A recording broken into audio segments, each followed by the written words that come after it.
Online platform में आपका एक बार फिर से स्वागत करता हूं। मैं करण सिंह राजपुरोहित। अपना हॉर्टिकल्चर का फर्स्ट वीडियो था, उसमें अपन ने नॉर्मल हॉर्टिकल्चर की जो अपने इंट्रोडक्शन की बात की थी और उसकी कुछ ब्रांचेस की बात की थी। नेक्स्ट अपन इसी वीडियो को लेकर चलते हैं हॉर्टिकल्चर में। आज अपन step by step first class के बाद आज सेकंड क्लास लेके जा रहे हैं। इंपॉर्टेंट टॉपिक है और स्टार्ट करते हैं अपन। देखिए आज जो अपना टॉपिक है नर्सरी या इसे अपन बोलते हैं पौधशाला। नर्सरी या पौधशाला। देखिए नर्सरी या पौधशाला का मतलब क्या होता है। नर्सरी का मतलब यानी कि अपन सीधा सा बात है, जैसे अपन कोई घर पे पूछ ले कि भाई तेरा भतीजा कौन सी क्लास में पढ़ता है, अपन बोलते हैं नर्सरी में पढ़ता है। नर्सरी का मतलब होता है प्रारंभिक अवस्था यानी कि छोटी अवस्था। देखिए इसकी परिभाषा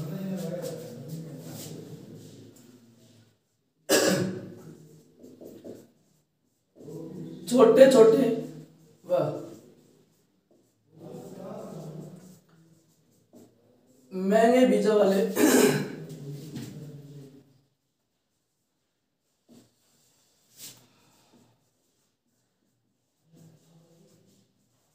एक निश्चित स्थान पर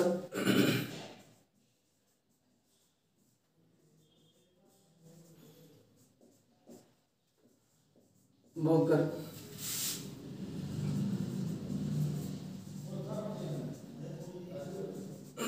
उनकी प्रारंभिक अवस्था पर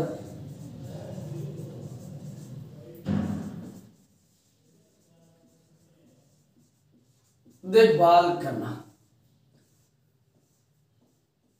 देखिए चलिए बात करते हैं छोटे छोटे व महंगे बीजों को, यानी कि एक तो बिल्कुल छोटे बीज होते हैं और महंगे बीजों को एक निश्चित स्थान पर। एक तो चीज आपको ये ध्यान रखनी है, स्थान क्या है, निश्चित स्थान है पर बोकर उनकी प्रारंभिक अवस्था पर। अवस्था कौन सी, प्रारंभिक। इसके अपन नर्सरी बनाते हैं, उसमें क्यारियां बनाते हैं और क्यारियों में अपन क्या करते हैं, बीजों की बुआई करते हैं, छोटे छोटे और महंगे बीजों की बुआई करते हैं। फिर उनकी क्या करते हैं, उनकी प्रारंभिक अवस्था पर देखभाल यानी कि उनको समय पर सिंचाई देते हैं, समय पर खाद उर्वरक देते हैं, उनमें अपन वीडिंग की क्रिया करते हैं, खरपतवार हटाते हैं, विभिन्न प्रकार की क्रियाएं करते हैं, वो भी प्रारंभिक अवस्था पर। इसे अपन नर्सरी या पौधशाला कहते हैं। क्या कहते हैं, नर्सरी। यानी कि अपनी नर्सरी का मुख्य उद्देश्य होता है उनकी प्रारंभिक अवस्था पर देखभाल करना। यानी कि कोई भी चीज है यदि आपने उसकी प्रारंभिक अवस्था पर सही देखभाल कर रखी है तो वो अंत तक अच्छा उत्पादन देगा, अंत तक वो अपना अच्छा रिजल्ट देगा। इसलिए अपन को हमेशा पौधों की प्रारंभिक अवस्था पर देखभाल करना आवश्यक होता है। देखिए नेक्स्ट अपन बात करते हैं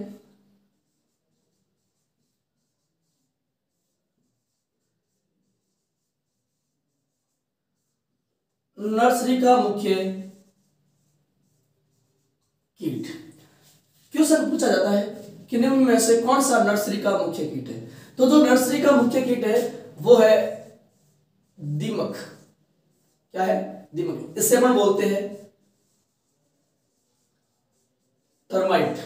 दीमक या टर्माइट, इसका जो वैज्ञानिक नाम होता है दीमक या टर्माइट का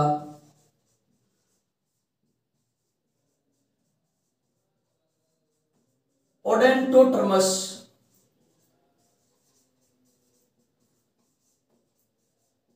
ओबेसस होता है। वैज्ञानिक नाम क्या होता है, ओडेंटोटर्मस ओबेसस। यानी कि नर्सरी में या अपन बोले कि मृदा में मुख्य रूप से लगने वाला कीट वो होता है दीमक होता है। नर्सरी में सर्वाधिक हानि कौन पहुंचाता है, दीमक पहुंचाता है।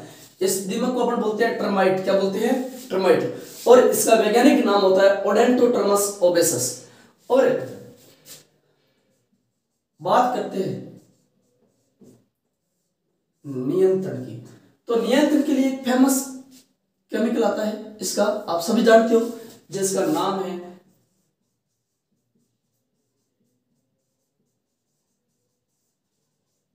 क्लोरोपाइरीफॉस। क्या नाम है, इंसेक्टिसाइड है, कीटनाशी है, क्लोरोपाइरीफॉस। क्वेश्चन पूछा जाता है कि नर्सरी में दीमक को नियंत्रण के लिए मृदा में मिलाया जाता है। क्या क्वेश्चन पूछेंगे, निम्न में से कौन सा रसायन नर्सरी में दीमक को नियंत्रित करने के लिए मृदा में मिलाया जाता है, तो ध्यान रखना क्लोरोपाइरिफॉस मिलाया जाता है। क्या मिलाया जाता है? क्लोरोपाइरिफॉस। यहां पर सिंचाई भी कर सकते हैं। क्या कर सकते हैं? सिंचाई। आप ऐसा भी क्वेश्चन पूछा जाता है कौन से कीट के नियंत्रण के लिए सिंचाई की जाती है, तो सिंचाई दीमक के नियंत्रण के लिए की जाती है। यदि आपने जब दीमक भर गया, खेत में दीमक है, वहां पे आप पानी भर दो, सिंचाई कर दो, वो दीमक वहां पे क्या हो जाएगा? नष्ट हो जाएगा। अवायवीय स्थिति के कारण। कौन सी स्थिति कारण? अवायवीय स्थिति के कारण दीमक नष्ट हो जाएगा, क्योंकि दीमक होता है वो कभी भी आपका वयस्क स्थिति में नहीं आता, उसके पंख नहीं आते, वो उड़ नहीं पाता है, इसलिए वो हमेशा मृदा में रेंगता रहता है। और जैसे आप पानी भरोगे, ज्यादा पानी कारण वो उड़ तो पाएगा नहीं, और क्या हो जाएगा? नष्ट हो जाएगा। तो देखिए, ये तो था नर्सरी का मुख्य कीट। नर्सरी का मुख्य कीट होता है दीमक। वैज्ञानिक नाम है ओडेंटोड्रमस ओबेसस। इसका नियंत्रण एक केमिकल आता है, कीटनाशी, इसे हम बोलते हैं कीटनाशी, इंसेक्टिसाइड। क्लोरोपाइरिफॉस का उपयोग करते हैं या फिर सिंचाई करते हैं। दूसरी बात करते हैं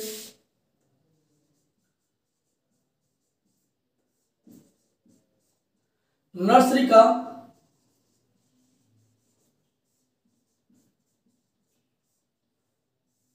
मुख्य रोग, मेन डिजीज ऑफ नर्सरी। ध्यान रखना, इंपोर्टेंट क्वेश्चन है ये। अपन क्या बेसिक जनरल चीजें लेके चल रहे हैं जहां से नॉर्मली क्वेश्चन पूछा जाता है। तो नर्सरी का मुख्य रोग होता है वो आपका होता है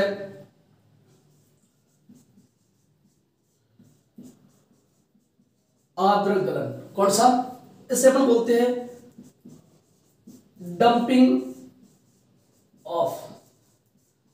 कौन सा बोलते हैं? Dumping of. क्वेश्चन पूछा जाता है निम्न में से कौन सा रोग मुख्यतः नर्सरी में लगता है, तो पौधों की प्रारंभिक अवस्था पर लगने वाला रोग डंपिंग ऑफ है। कौन सा है? डंपिंग ऑफ, या इसे अपन बोलते हैं आर्द्र गलन। क्या बोलते हैं?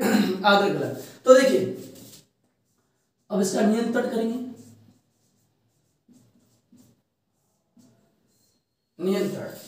नियंत्रण के लिए आपको ध्यान में रखना है, अपन यहाँ पे ये आर्द्र गलन है, तो आपको ध्यान रखना है डंपिंग ऑफ।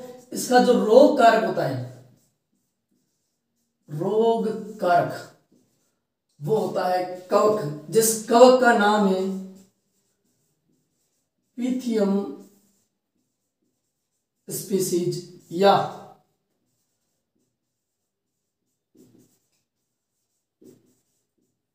फाइटोफथेरा स्पीसीज। कवक का नाम क्या है? पीथियम स्पीसीज या फाइटोफथेरा स्पीसीज। तो अब ये कवक है, ये मित्रों क्या है? कवक है, यानी कि it is a fungal disease. क्या है? ये कवक है, ये एक फंगस है, इसलिए इसके नियंत्रण के लिए अपन नियंत्रण के लिए कवकनाशी का नाम होता है DM45 डाइएथर M45 का उपयोग करते हैं। ये कवकनाशी है। क्या है? कवकनाशी।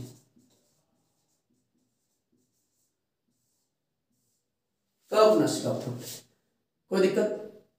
आपको क्वेश्चन पूछे तो देखिए, यहां से क्वेश्चन किस टाइप से आता है। सबसे पहले नर्सरी या पौधशाला। आधा को तो नर्सरी की परिभाषा पता नहीं होती, तो जानना नर्सरी क्या होती है? छोटे छोटे व महंगे बीजों को एक निश्चित स्थान पर उगाकर या बोकर उनकी प्रारंभिक अवस्था पर देखभाल करना।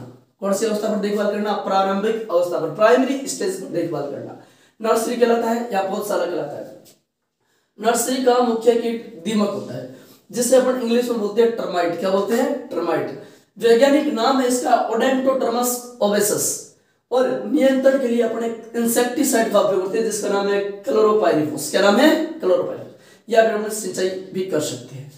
नर्सरी का मुख्य रोग आर्द्र गलन, इसे अपन बोलते हैं दोस्तों डंपिंग ऑफ। क्या बोलते हैं? Dumping of. रोग कारक है कवक, यानी कि क्वेश्चन पूछे कि नर्सरी में लगने वाला रोग का रोग कारक बताइए, तो कवक जनित रोग है। कौन सा है? कवक जनित, जिसका नाम है पीथियम स्पीसीज या फाइटोफथेरा स्पीसीज। यानी कि मेन जो ये पीथियम है स्पीसीज, जो भी फसल आएगी उसके पीछे उसका लग जाएगा कौन सी स्पीसीज है। नियंत्रण डाइथन M45। डाइथन M45 ये क्या है? कवकनाशी। क्या है? कवकनाशी।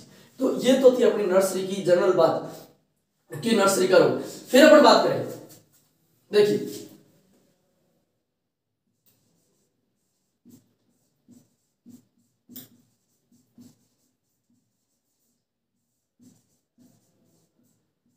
मृदा का निर्जमीकरण, इसे हम बोलते थे स्टरलाइजेशन ऑफ सॉइल।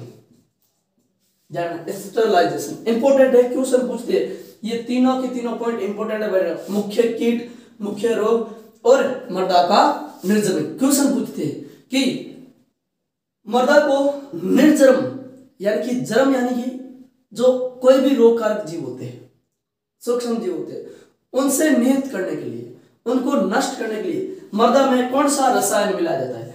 तो 1% फॉर्मेलिन मिलाया जाता है। क्या मिलाया जाता है? 1% फॉर्मेलिन मिलाया जाता है, ध्यान रखना इंपॉर्टेंट है। या 3 से 4 लीटर फॉर्मेल्डिहाइड मृदा में मिलाया जाता है। आपको पूछे कि मृदा को निर्जमीकरण हेतु या मृदा के स्टरलाइजेशन हेतु कौन सा रसायन मृदा में मिलाया जाता है? 1% फॉर्मेलिन या 3 से 4 लीटर अपन फॉर्मेल्डिहाइड का उपयोग करते हैं। किसका उपयोग करते हैं? फॉर्मेल्डिहाइड। ये हमेशा ध्यान रखना, जो मृदा जनित रोग होते हैं उनको ये नष्ट कर देते हैं रसायन। आगे बात समझ में? तो आपको ध्यान रखना है, नर्सरी का मुख्य कीट दीमक, जिसे अपन बोलते हैं टर्माइट, ओडेंटोटर्मस ओबेसस, नियंत्रण क्लोरोफाइरिफॉस द्वारा यह अपन करती है सिंचाई। नर्सरी का मुख्य रोग आद्रगलन, जिसे अपन बोलते हैं डंपिंग ऑफ, रोग कारक कवक जनित है, कवक का नाम है पिथियम स्पीसीज या फाइटोप्थेरा स्पीसीज, और नियंत्रण डाइथेनम 45, ये कवकनाशी। क्या है? कवकनाशी। फिर है मृदा का निर्जमीकरण, स्टरलाइजेशन ऑफ सॉइल। तो स्टरलाइजेशन अपन करते हैं 1% फॉर्मेलिन का उपयोग करते हैं, इंपॉर्टेंट है ध्यान रखना। और या फिर अपने पास फॉर्मेलिन नहीं है तो फिर अपन 3 से 4 लीटर फॉर्मेल्डिहाइड का उपयोग करते हैं। कोई दिक्कत? ये अपनी थी पौधशाला की जनरल बात, तो ये आपको ध्यान में रखना है। देखिए अपन नेक्स्ट बात करते हैं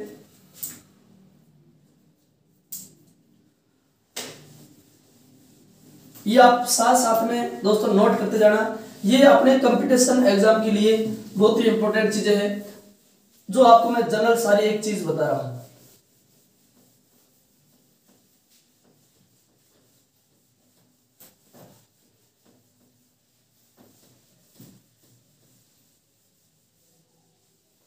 देखिए ये तो अपने नर्सरी की बात होती है। अब अपन बात करें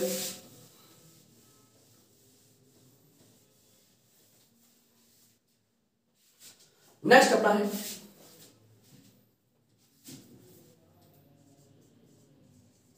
नर्सरी से नर्सरी से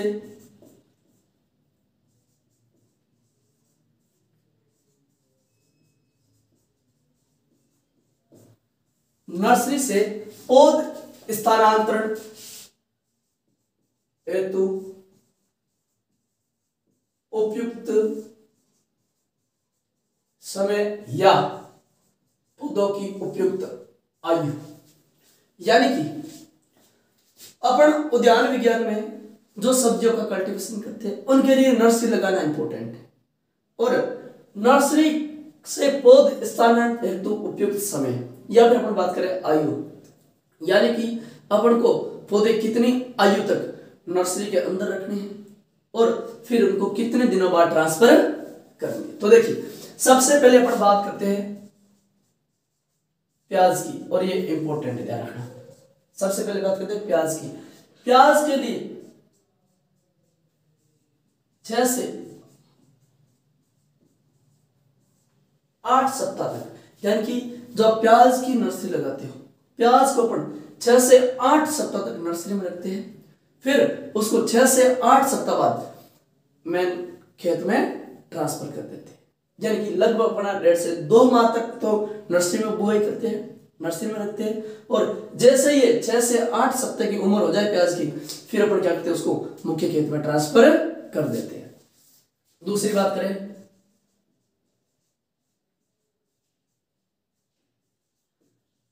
अन्य सब्जियां, अन्य सब्जियों को 4 से 6 सप्ताह बाद मुख्य खेत में ट्रांसफर किया जाता है। यानी कि इनको 4 से 6 सप्ताह तक तो नर्सरी में रखते हैं, उसके बाद अपन क्या कर देते हैं, मुख्य खेत में ट्रांसफर कर देते हैं। फिर अपन बात करें पपीता, पपीता को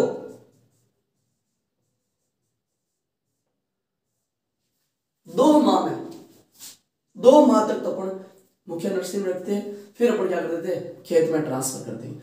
क्योंकि पपीता को क्यों, क्योंकि पपीता है जो अपना 1 साल में फलन देता है। किस साल में फलन देता है, इसलिए इस पपीते को अपन एक अच्छा पूरक पौधा भी मानते हैं, फिलर प्लांट मानते हैं। क्या मानते हैं, फिलर प्लांट। इंपॉर्टेंट है, ध्यान रखना। फिर अपन बात करें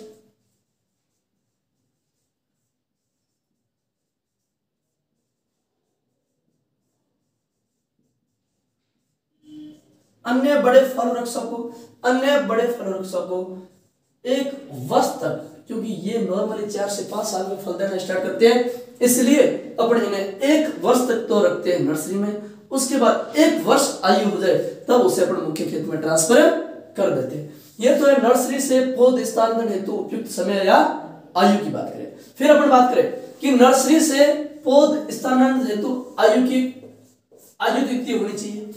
अगले अपन टॉपिक की बात करते हैं,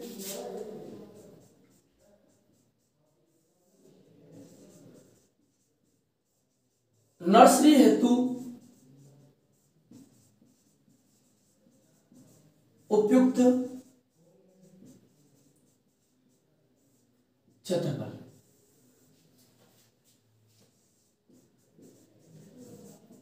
एक हेक्टर के लिए नर्सरी हेतु उपयुक्त क्षेत्रफल 1 हेक्टर के लिए।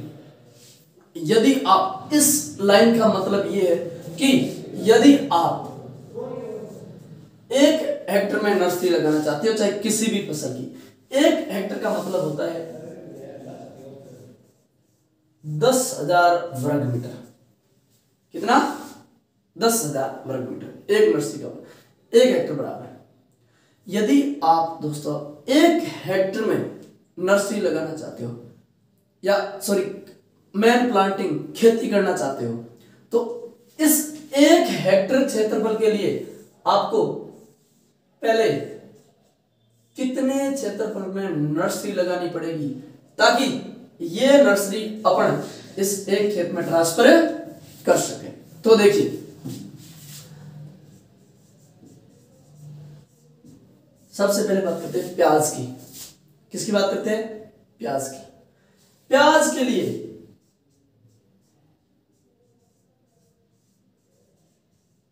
500 मीटर स्क्वायर की आवश्यकता है। इंपॉर्टेंट है, ध्यान रखना। हॉर्टिकल्चर की वह फसल जिसके लिए नर्सरी हेतु सर्वाधिक एरिया की आवश्यकता होती है, सर्वाधिक क्षेत्रफल की आवश्यकता होती है, वो होती है प्याज। नर्सरी की या सॉरी हॉर्टिकल्चर की वह फसल जिसके लिए जिसको सर्वाधिक समय तक नर्सरी में रखा जाता है, वह है प्याज, 6 से 8 सप्ताह। और सर्वाधिक जो एरिया की आवश्यकता होती है प्याज के लिए, वो भी 500 मीटर चाहिए। और क्वेश्चन पूछा जाए कि पूरी की पूरी एग्रीकल्चर में सर्वाधिक किसको आवश्यकता होती है नर्सरी के लिए, वो अपनी धान को होती है 1000 मीटर स्क्वायर की। उसके बाद अपना जो ये सेकंड है वो सबसे इंपॉर्टेंट है, प्याज है। हॉर्टिकल्चर में सर्वाधिक प्याज को चाहिए, ध्यान रखना, इंपॉर्टेंट है। अन्य सब्जियां,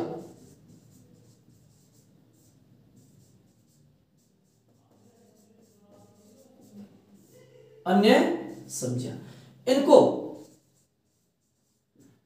250 से 300 मीटर की आवश्यकता होती है। ये सिर्फ अपन नॉर्मल की बात करेंगे, आगे टमाटर बैगन आएगा, उनकी हाइब्रिड की अलग होगी। ये अपन नॉर्मल की बात करें, यदि सामान्य बीज की बुआई कर रहे हो तो अपन कितना रहेंगे, 250 से 300 मीटर स्क्वायर में। यानी कि आपने क्या कर दिया, ये प्याज है, इस प्याज की पहले आपने 500 मीटर स्क्वायर में नर्सरी लगा दी। कितने मीटर स्क्वायर में नर्सरी लगा दी, 500 मीटर। अब दोस्तों इस 500 मीटर स्क्वायर की नर्सरी में जो पौधे लगे, इन पौधों को आप 1 हेक्टर में ट्रांसफर कर सकते हो, ठीक है। अन्य सब्जियों के लिए 250 से 300 मीटर स्क्वायर की आवश्यकता होती है। और पर्टिकुलर टमाटर का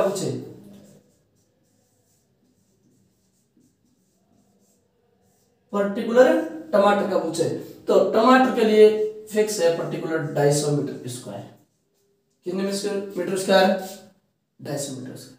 तो चलिए मित्रों, मेरे साथ आप वापस रिपीट करोगे।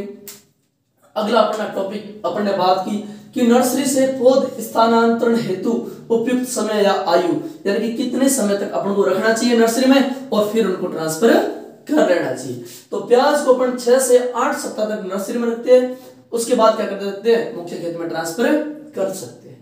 अन्य सब्जियां हैं जितनी भी, उनको अपन 4 से 6 सप्ताह तक रखते हैं, उसके बाद अपन मुख्य खेत में ट्रांसफर करते हैं। पपीते को 2 माह तक नर्सरी में रखा जाता है और अन्य जो बड़े फल वृक्ष है उनको 1 वर्ष तक रखा जाता है। कोई दिक्कत?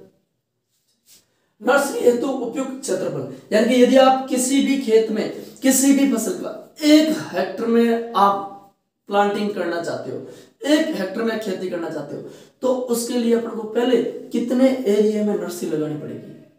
क्यों लगाते हैं? क्योंकि ताकि अपन, एक तो आपने क्या किया, देखो नर्सरी क्यों लगाते हैं। एक किसान है जिसने 1 हेक्टेयर में सीधा प्याज की खेती कर दी और दूसरा हेक्टेयर है जिसने विज्ञान को फॉलो किया, अपने एग्रीकल्चर को फॉलो किया और उसने 500 मीटर स्क्वायर में नर्सरी लगा दी। तो आप बताओ कौन सा किसान इस खेत पे ज्यादा देखभाल कर पाएगा या इस खेत पे? सीधी सी बात है, जिसका क्षेत्रफल छोटा है उस पे सर्वाधिक देखभाल पाएगा। प्रारंभिक अवस्था में आपने पौधे की देखभाल अच्छे से कर दी और उसका रूट सिस्टम, जड़ तंत्र अच्छे से विकसित हो गया, फिर वो आसानी से न्यूट्रिएंट को अपटेक करेगा, अवशोषण करेगा और आसानी से वो अपनी वृद्धि कर सकता है। इसलिए हमेशा प्रारंभिक अवस्था में अच्छी देखभाल के कारण अपन क्या करते हैं, नर्सरी लगाते हैं। तो देखिए,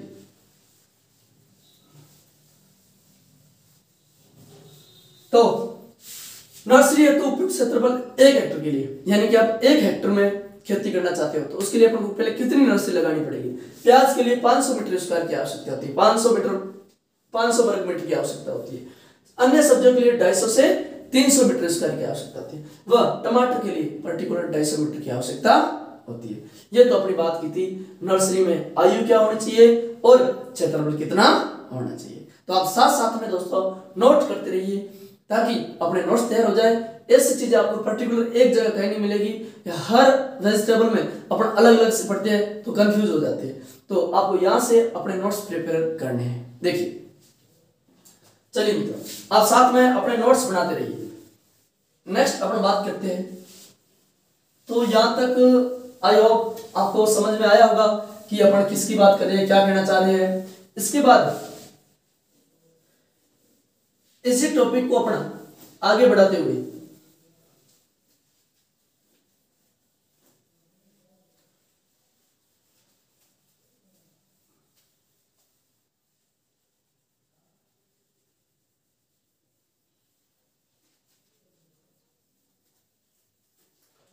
इसी टॉपिक को आगे बढ़ाते हुए बात करते हैं नर्सरी में बुआई व स्थानांतरण का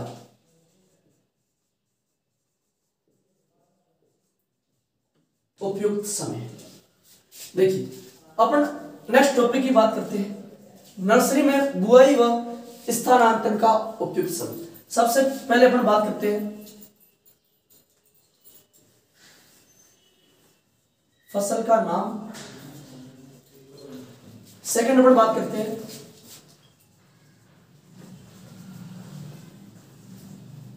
बुआई का समय और थर्ड अपन बात करते हैं स्थानांतरण का समय। इससे अपन बोलते हैं सोविंग टाइम, इससे अपन बोलते हैं ट्रांसप्लांटिंग टाइम, और यह है क्रॉप नेम। देखिए, सबसे पहले अपन बात करते हैं टमाटर,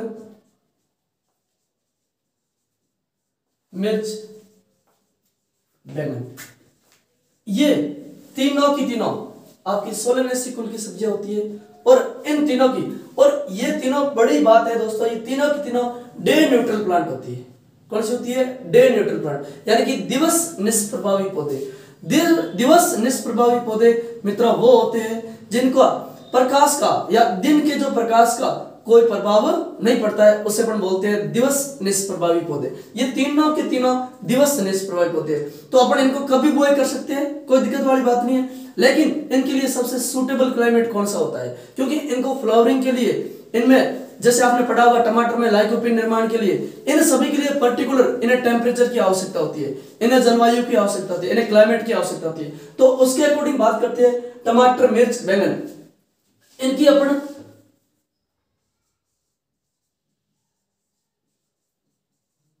जून जुलाई में बुआई करते हैं। कब करते हैं? जून जुलाई में। यदि आप इनकी जून जुलाई है, ये डे न्यूट्रल प्लांट, फिर भी आप यदि आप इनकी जून जुलाई में बुआई करते हो तो ये सबसे सूटेबल रहता है। और इसके अपन ट्रांसप्लांटिंग करते हैं जुलाई अगस्त में। कब करते हैं? जुलाई अगस्त में। फिर अपन बात करें प्याज की। किसकी बात करें? प्याज की। प्याज को अपन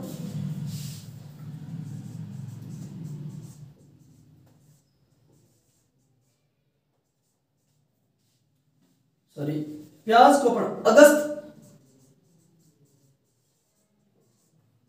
सितंबर में नर्सरी में बुआई करते थे, और इसका अपन अक्टूबर नवंबर में क्या करते हैं? मुख्य खेत में ट्रांसप्लांटिंग कर देते हैं। तो आपको पूछे कि प्याज को नर्सरी में बुआई हेतु उपयुक्त प्याज में नर्सरी के लिए बुआई हेतु उपयुक्त समय बताइए। तो प्याज में जो नर्सरी हेतु उपयुक्त समय है वो आपका अगस्त सितंबर है। कौन सा है दोस्तों? अगस्त सितंबर। और इसको अपन ट्रांसप्लांट कब कर देते हैं? अक्टूबर नवंबर में करते हैं। फिर अपन बात करें कि एक इंपॉर्टेंट है जिसका नाम है बसंत टमाटर, यानी कि बसंत ऋतु का टमाटर। कौन सा? ये इंपॉर्टेंट ध्यान रखना, बसंत ऋतु का टमाटर। बसंत ऋतु कब आती है? यानी कि बसंत ऋतु जनवरी माह में। बसंत ऋतु कब? जनवरी। बसंत ऋतु के टमाटर की जनवरी माह में बुआई की जाती है, बीजों की बुआई की जाती है, और उनको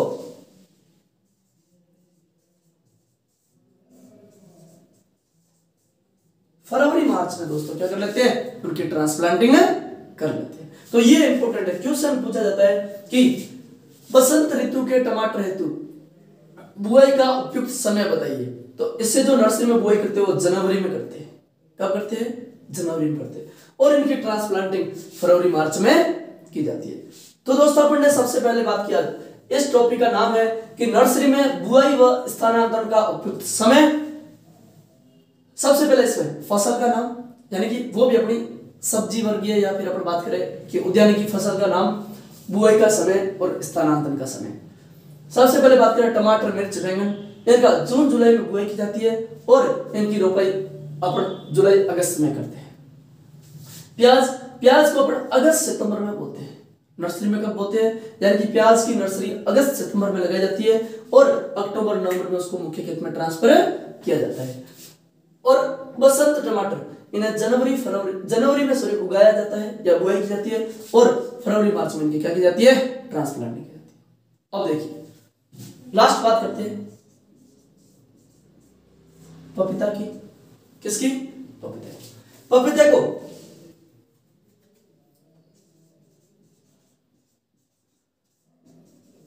अप्रैल मई में बुआई की जाती है, और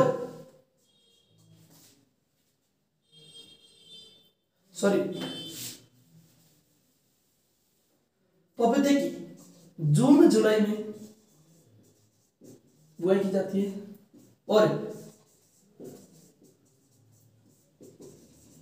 जुलाई अगस्त में इसकी ट्रांसप्लांटिंग की जाती है। कब की जाती है? ट्रांसप्लांटिंग। पपीता हॉर्टिकल्चर का एकमात्र दोस्तों ऐसा फल वृक्ष है जिसको कभी भी वानस्पतिक प्रवर्धन के द्वारा तैयार नहीं किया जाता है। ध्यान रखना, पपीता एकमात्र हॉर्टिकल्चर का ऐसा फल वृक्ष है जिसे कभी भी वानस्पतिक भाग द्वारा तैयार नहीं कर सकते, क्योंकि पपीते का तना खोखला होता है। पपीते का स्टेम होलो होने के कारण, खोखला होने के कारण उसे वानस्पतिक प्रवर्धन के द्वारा तैयार नहीं किया जाता है। वानस्पतिक प्रवर्धन का मतलब होता है अन्य किसी भाग से, बीज के अलावा अन्य किसी भाग से तैयार करना। तो जो वायवीय भाग था उससे तैयार करते हैं। तो पपीते का तना खोखला होता है, इसलिए उसे अपन सिर्फ बीज के द्वारा ही तैयार करते हैं। तो ये अपना टॉपिक था दोस्तों, नर्सरी में बुआई व स्थानांतरण का उपयुक्त समय। इस तरीके से इनमें सबसे टमाटर का जो बसंत टमाटर है इसका क्वेश्चन पूछा जाता है। आई होप आप समझ गए होंगे कि इस टॉपिक के बारे में अपन क्या कहना चाहते हैं। तो देखिए साथ साथ में नोट करते जाइए।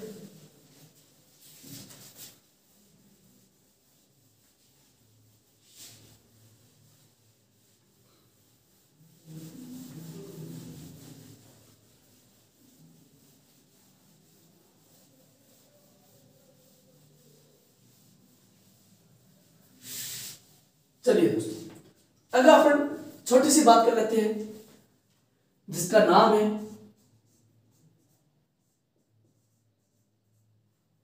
प्रोट्रे। क्या नाम है? प्रोट्रे। अपना नेक्स्ट टॉपिक है जिसका नाम है प्रोट्रे। क्योंकि प्रोट्रे आजकल जो मॉडर्न हॉर्टिकल्चर बढ़ रही है, जो अपने आधुनिक उद्यान विज्ञान चल रही है, उसके अंतर्गत ये बड़ा इंपॉर्टेंट है। क्योंकि आजकल जनसंख्या बढ़ती जा रही है, जैसे जैसे जनसंख्या बढ़ती जा रही है वैसे वैसे अपन को उनका प्रोडक्शन भी बढ़ाना पड़ेगा, नहीं तो जनता भूख के मारे मर जाती है। तो उस प्रोडक्शन को बढ़ाने के लिए अब जनसंख्या बढ़ रही है तो क्या होगा, जोतों का आकार छोटा होता जा रहा है, यानी कि खेतों का आकार क्या होता जा रहा है, छोटा हो जा रहा है। अब जब किसानों के लिए खेत नहीं बचेंगे वहां वो कैसे प्रोडक्शन ले पाएंगे, नहीं ले पाएंगे।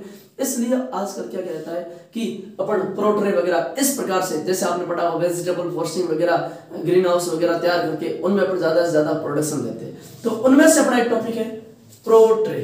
क्या है? प्रोट्रे। प्रोट्रे का मतलब होता है भूमि रहित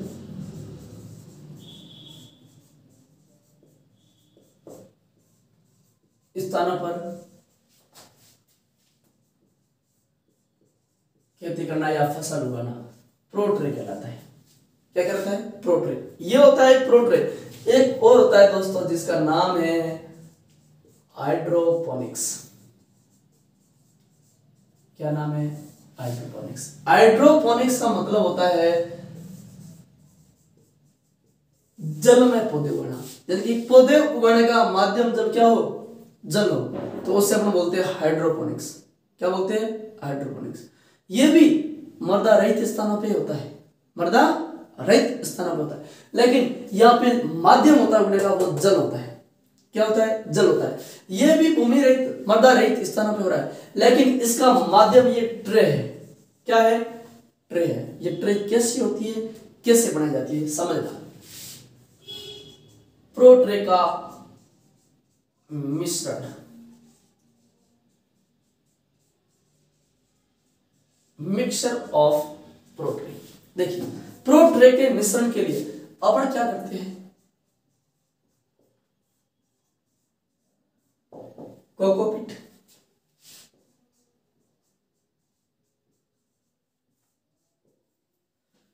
परलाइट,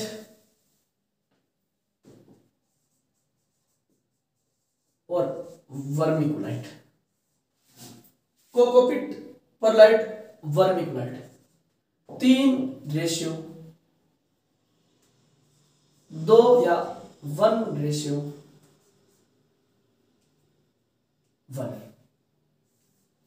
यानी कि 3 भाग कोकोपीट। कोकोपीट का मतलब है नारियल का बुरादा। क्या मतलब होता है? नारियल का बुरादा।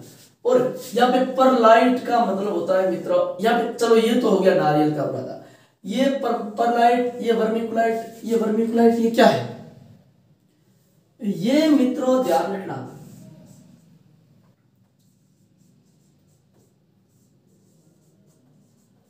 कले खनिज होते हैं। क्या होते हैं? कले खनिज। सर ये क्या होता है?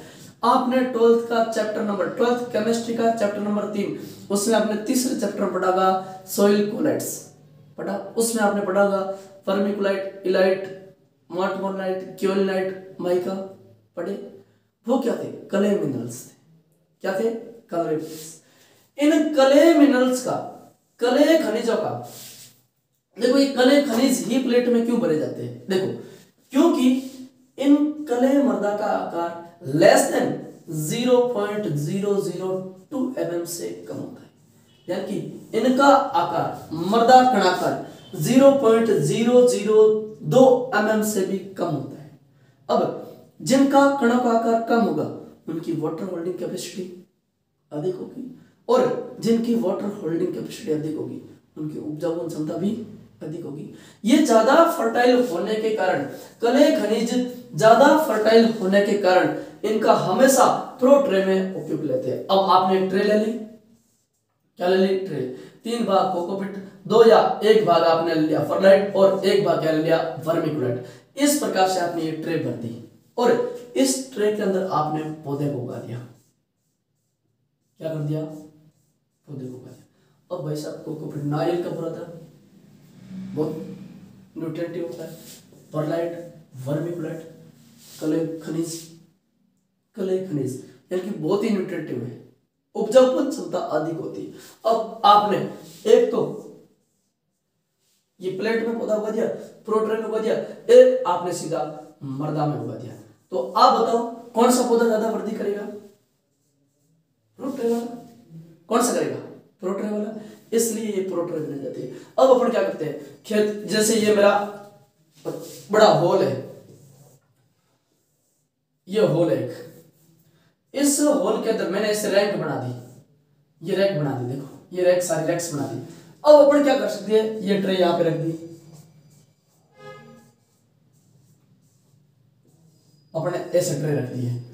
अब अपन इस होल के अंदर चाहे जितनी खेती कर सकते, उपयुक्त वातावरण देके, लाइट वगैरह द्वारा फोटोसिंथेसिस करा के, और उपयुक्त एसेप्टिक कंडीशन देके अपन जायज जैसी खेती कर सकते हैं।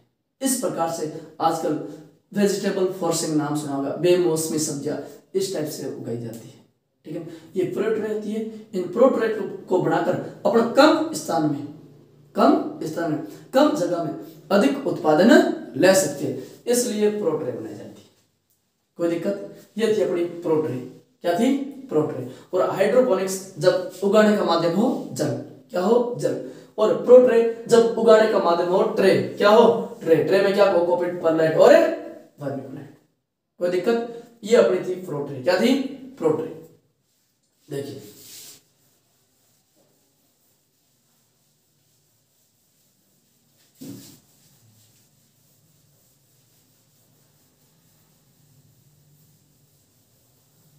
अब अपन बात करते हैं नर्सरी में क्यारी की आकार। नर्सरी में क्यारी का अपन जो नर्सरी बनाते हैं उसमें क्यारियां बनाते हैं, बेसिन बनाते हैं, उनका आकार क्या होना चाहिए? अब नॉर्मल क्या होता है, जैसे एग्रोनॉमी में पढ़ोगे तो आकार अलग अलग होता है कि क्यारियों का आकार मृदा की किस्म के आधार पर निर्भर करता है, लेकिन यहाँ पे नर्सरी बनाना है, यहाँ पे क्यारियों का आकार फिक्स होता है। क्यारी का आकार रखते हैं अपन 3 मीटर इंटू 1.5 मीटर इंटू 10 से 15 सेंटीमीटर, यानी कि लंबाई, चौड़ाई और ऊंचाई। इस प्रकार से अपन क्यारी का आकार रखते हैं। यह आपने क्यारी बना दी। अब क्या होगा कि आप सिंचाई कर रहे हो और वहां पे सिंचाई कर रहे हो, ज्यादा प्रकाश, सूर्य का प्रकाश तेज है, जो मृदा नमी है वो मृदा नमी बार बार वाष्पीकृत हो जाती है, क्योंकि राजस्थान में धूप तेज पड़ती है, जिसके कारण मृदा नमी है वो वाष्पीकृत होकर वायुमंडलीय आर्द्रता बन जाती है। तो इस दिक्कत को मिटाने के लिए अपन एक चीज करते हैं जिसका नाम है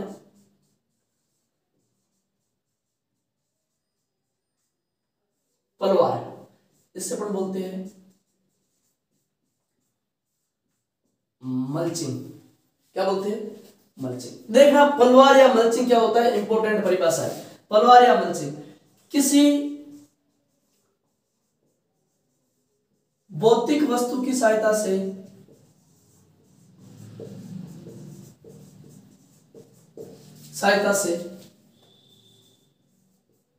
मृदा की ऊपरी सतह को ढकना पलवार या मल्चिंग कहलाता है। कोई भी आपने भौतिक वस्तु ले ली, भौतिक वस्तु यानी जो कुछ न कुछ आयतन घेरती है, जिसका कुछ न कुछ आकार होता है, उससे अपन भौतिक वस्तु बोलते हैं। किसी भी भौतिक वस्तु की सहायता से मृदा की ऊपरी सतह को ढकना, ऊपरी सतह को ढकना क्या कहलाता है? पलवार या मल्चिंग कहलाता है। यह भौतिक वस्तु क्या हो सकती है? यह भौतिक वस्तु मित्रों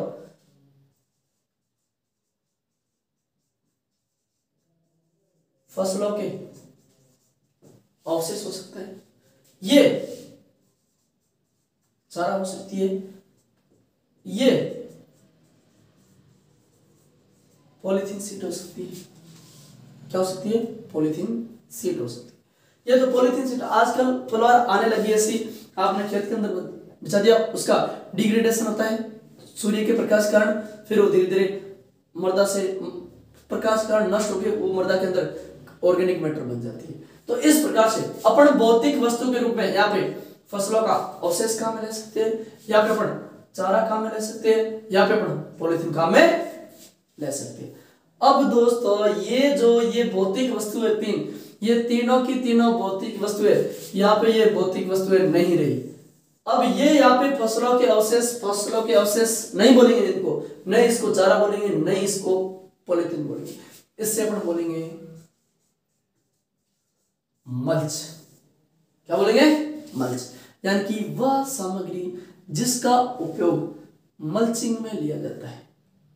पलवार में जो सामग्री काम में ली जाती है उसे मल्च बोलते हैं, और ये जो मल्च बिछाने की प्रक्रिया होती है इससे अपन मल्चिंग बोलते हैं।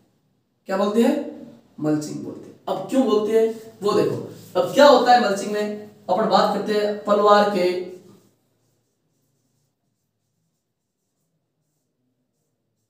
उद्देश्य। पलवार के उद्देश्य क्यों करते हैं उद्देश्य? देखिए, सबसे पहला इंपॉर्टेंट है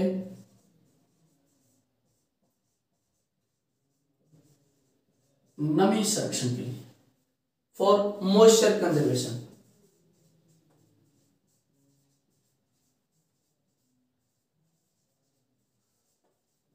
फॉर मॉइस्चर कंजर्वेशन। दूसरा है अपना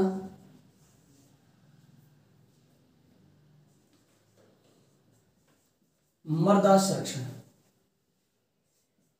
मृदा संरक्षण इसे अपन बोलते हैं सॉइल कंजर्वेशन। और तीसरा है अपना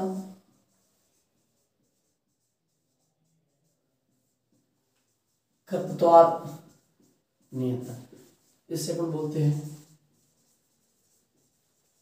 वीड कंट्रोल। यानी कि अपने मुख्य तीन उद्देश्य होते हैं।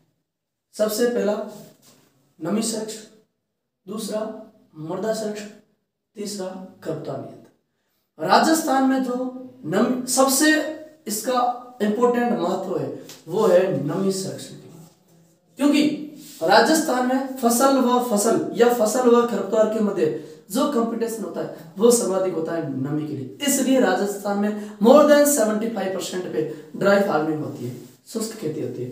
तो इसमें अपन पहला नमी संरक्षण करेंगे, दूसरा मृदा संरक्षण करेंगे, तीसरा खरपतवार नियंत्रण करेंगे। देखो कैसे, थोड़ा सा समझना, शॉर्ट कर दिया। यदि आपने पलवार किया तो नमी का संरक्षण कैसे होगा? जैसे ये खेत है, मेरे पास एक ये खेत है और दूसरा ये खेत है। इसके ऊपर मैंने क्या कर दिया, एक के ऊपर तो ये पलवार कर दी, क्या कर दी? पलवार कर दी, और दूसरे ऊपर ये बिना पलवार के, क्या है? बिना पलवार के। सूर्य का प्रकाश है, सीधी किरण किस पे पड़ेगी? मल्चिंग के ऊपर, और इसमें सूर्य के प्रकाश की सीधी किरण किस पे? मृदा के ऊपर।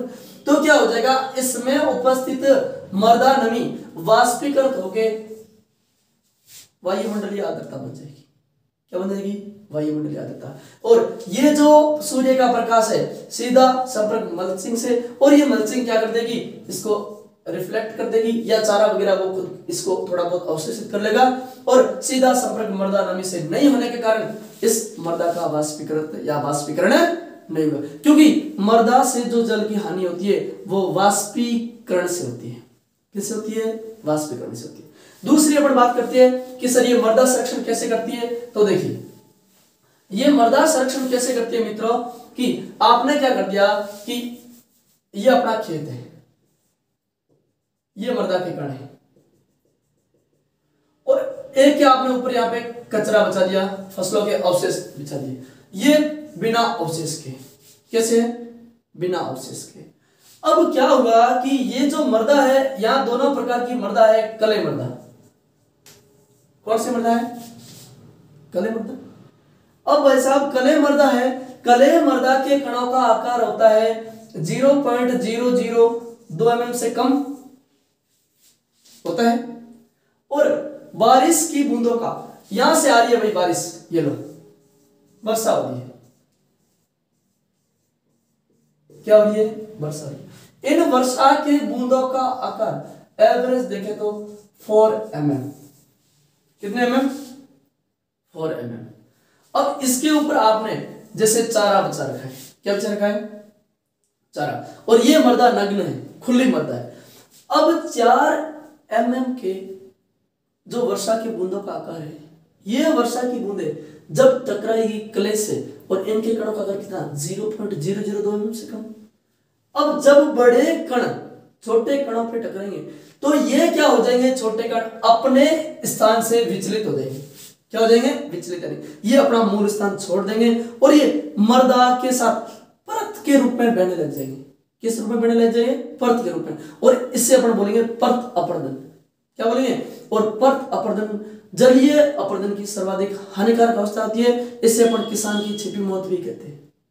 क्या कहते हैं? छिपी मौत। तो इस प्रकार से अब क्या होगा, जैसे ये बारिश की बूंदे हैं, ये यहां से टकराएगी, ये कण तो बहने लग जाएंगे, और इधर से क्या होगा, ये बारिश की बूंदे आ रही है, इसे क्या करेगी? चारा है, ये अवशोषित कर देगी, और चारा की अवशोषण क्षमता अधिक होती है, ये पानी को अवशोषित करके फिर धीरे धीरे धीरे ये मृदा के अंदर छोड़ेगी। तो इस प्रकार से जिस खेत में आपने पलवार कर दिया वहां पे तो मृदा का अपरदन नहीं होगा, और जिसके ऊपर पलवार नहीं किया है और नग्न मृदा है वहां पे मृदा का अपरदन अधिक होगा। इस प्रकार से ये जो मृदा संरक्षण करती है या मृदा अपरदन को रोकती है, कौन? पलवार। देखिए लास्ट टॉपिक की बात करते हैं, खरपतवार नियंत्रण। किसकी बात करते हैं? खरपतवार नियंत्रण की। देखो खरपतवार नियंत्रण कैसे होगा।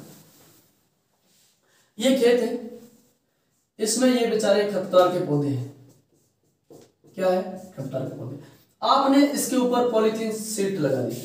क्या लगा दी? पॉलीथीन की शीट। क्या सूर्य के प्रकाश का सीधा संपर्क पौधे के वायु भाग से होगा? नहीं होगा। और जब तक सूर्य के प्रकाश का संपर्क पौधे के सीधे वायवीय भाग से नहीं होता है, तब तक इस पौधे में प्रकाश संश्लेषण की क्रिया नहीं होगी, क्योंकि प्रकाश संश्लेषण की क्रिया मोस्टली होती है वायवीय भाग से, और जब तक प्रकाश सीधा नहीं मिलेगा तो प्रकाश संश्लेषण की क्रिया नहीं होगी। और पौधे में जब तक प्रकाश संश्लेषण की क्रिया नहीं होगी तो क्या इनमें भोजन बनेगा? नहीं बनेगा। और भोजन नहीं बनेगा तो ये क्या जीवित रह पाएगा? नहीं पाएगा। ऑटोमेटिकली पौधे खत्म हो जाएंगे। होंगे या नहीं होंगे? होंगे। तो इस प्रकार से अपन ने बात की क्यारी का आकार। क्यारी का आकार 3 मीटर इसकी लंबाई रखते हैं, 1.5 मीटर चौड़ाई रखते हैं, और 10 से 15 सेंटीमीटर ऊंचाई रखते हैं। 2 प्रकार की क्यारी होती है, एक तो उठी क्यारी है, नाम सुना रिजवेड, ठीक है, एक वो बैठी क्यारी, ठीक है, वो अपन आगे बात करेंगे। पलवार, पलवार या मल्चिंग किसे कहते हैं? कि किसी भौतिक वस्तु की सहायता से मृदा की ऊपरी सतह को ढकना क्या कहलाएगा? पलवार या मल्चिंग कहलाएगा। और जो सामग्री यहाँ पे ये काम में ले रहे हो, ये सामग्री यहाँ पे क्या कहलाएगी? मल्च कहलाएगी। क्या कहलाएगी? मल्च कहलाएगी। उद्देश्य, जेड में क्वेश्चन पूछते हैं, निम्न में से कौन सा उद्देश्य पलवार का नहीं है, या निम्न में से कौन सा उद्देश्य पलवार का है? तो नमी संरक्षण, नमी को सुरक्षित करना मृदा में, मृदा को सुरक्षित करना, और खरपतवार का नियंत्रण करना। मुख्यतः ये 3 प्रकार के इसके उद्देश्य होते हैं। तो धन्यवाद दोस्तों, नेक्स्ट अपन बात करेंगे अगला टॉपिक लेके। धन्यवाद।